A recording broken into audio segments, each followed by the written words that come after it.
దేవుని కృప నిరంతరం మన మీద ఉండుగాక. మీకు తెలుసా ఇది ఎందుకు అని? దేవుడు మన చుట్టూ ఉన్న వాళ్ళను మన పరిధి నుండి దూరం చేస్తుంటాడు.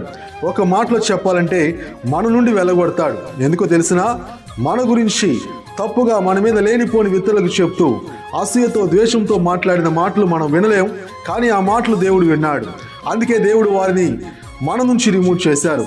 మనం బాధపడుతూ ఉంటాం, వాళ్ళు దూరం అయ్యారు, నన్ను బ్లాక్ చేశారు, నా దగ్గరికి రావడం లేదు అని. అయితే వారిని మన క్షేమం కోసం దేవుడు వారిని బ్లాక్ చేశారు. వారి ఉద్దేశాలు, వారి మాటలు దేవుడు విన్నాడు, దేవుడు చూశారు. జీవిత ప్రయాణంలో ఎంతోమంది వస్తుంటారు, పోతుంటారు, కానీ దేవుడు మన క్షేమం, సమాధానం, సంతోషం కోసం ఎప్పుడు మనతోనే నిలిచి ఉంటాడు. మనల్ని ప్రేమించిన వారిని మనతోనే ఉంచుతారు.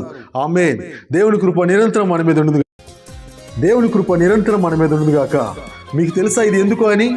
దేవుడు మన చుట్టూ ఉన్న వాళ్ళను మన పరిధి నుండి దూరం చేస్తుంటాడు. ఒక మాటలో